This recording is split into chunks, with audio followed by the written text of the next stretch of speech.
ल्यूक्ला airport दुनिया के सबसे खतरनाक एयरपोर्ट्स में से एक है। जब भी दुनिया के मोस्ट डेंजरस एयरपोर्ट्स के बारे में बात होती है तो ल्यूक्ला एयरपोर्ट का नाम सबसे ऊपर आता है। ये एयरपोर्ट ना तो यूएस में है, ना यूके में और ना ही किसी अरब कंट्री में, बल्कि ये एयरपोर्ट नेपाल के सोलुखुम्बु डिस्ट्रिक्ट के कोसी प्रोविंस में मौजूद है।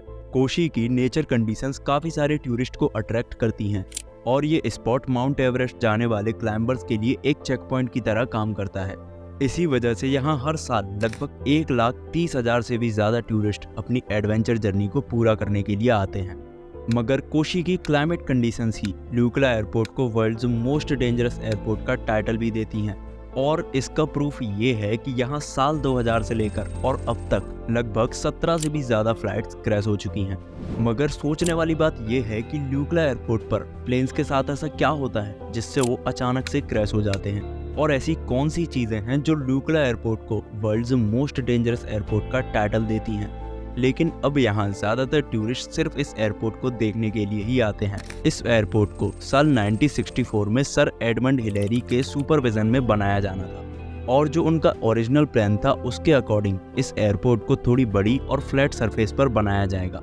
मगर वहाँ के लोकल फार्मर्स ने अपनी ज़मीन देने से मना कर दिया, तो एयरपोर्ट को इसी कंडीशन में बनाना पड़ा। मगर इसमें एक प्रॉब्लम ये थी कि इस तरीके से एयरपोर्ट के रनवे को ज़्यादा बड़ा नहीं बनाया जा सकता था, और वो इस रनवे की मिट्टी से भी नाखुश थे, बिकॉज किसी भी प्लेन को एक मिट्टी के बने रनवे पर लैंड नहीं कराया जा सकता था, और इसमें प्लेन क्रैश होने के चांसेस काफ़ी बढ़ जाते हैं। मगर साल 2001 में जाकर यहाँ फाइनली कंक्रीट से बना रनवे बनाया गया। तेंजिंग नोर्गे और सर एडमंड हिलेरी ये दो ऐसे शख्स थे जो कि पहली बार माउंट एवरेस्ट की चोटी तक पहुंचे थे, और इन दोनों को ट्रिब्यूट देते हुए साल 2008 में इस एयरपोर्ट का नाम तेंजिंग हिलेरी एयरपोर्ट रखा गया। तेंजिंग हिलेरी एयरपोर्ट जो कि कोसी में मौजूद है, माउंट एवरेस्ट जाने वाले क्लाइंबर्स के लिए एक कैंपिंग स्पॉट की तरह काम करता है। बिकॉज कोसी तक आने के लिए कोई भी पक्की सड़क नहीं है, तो इस एयरपोर्ट को टाउन तक सामान लाने और बिल्डिंग मटेरियल्स लाने के लिए यूज़ किया जाता है। इसलिए यहाँ तक या तो सिर्फ हेलीकॉप्टर से आया जा सकता है या फिर सिर्फ प्लेन से।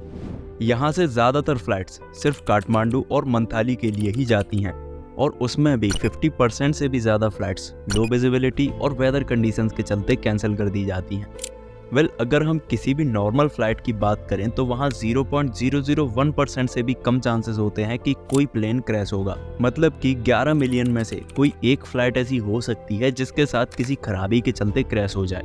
और वहीं ल्यूक्ला एयरपोर्ट की बात करें तो यहाँ साल 2000 से लेकर अब तक लगभग 17 से भी ज़्यादा फ्लाइट्स क्रैश हो चुकी हैं, और यहाँ की खराब क्लाइमेट कंडीशंस के चलते ही 50% से भी ज़्यादा टाइम ये एयरपोर्ट क्लोज कर दिया जाता है।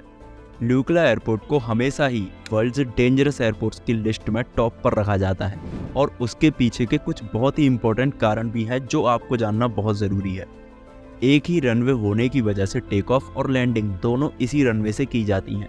जहां एक और एवरेज रनवे की लेंथ 2.5 किलोमीटर के आसपास होती है, वहीं ल्यूक्ला एयरपोर्ट की लेंथ 600 मीटर से भी कम है, यानी कि सिर्फ लगभग आधा किलोमीटर।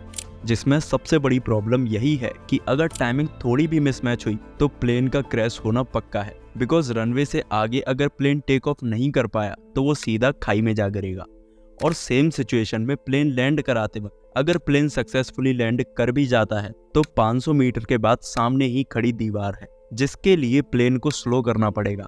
और ऐसी सिचुएशन में जहां ल्यूक्ला एयरपोर्ट सी लेवल से 9300 फीट से भी ज़्यादा ऊपर है, वहां एयर रेजिस्टेंस कम होने की वजह से प्लेन को स्लो करना काफ़ी टफ हो जाता है। जहां नॉर्मल एयरपोर्ट्स में लैंडिंग परमिशन ना मिलने पर या कुछ खराबी के चलते प्लेन को वापस उड़ाया जा सकता है, वहीं ल्यूक्ला एयरपोर्ट में ऐसा नहीं है।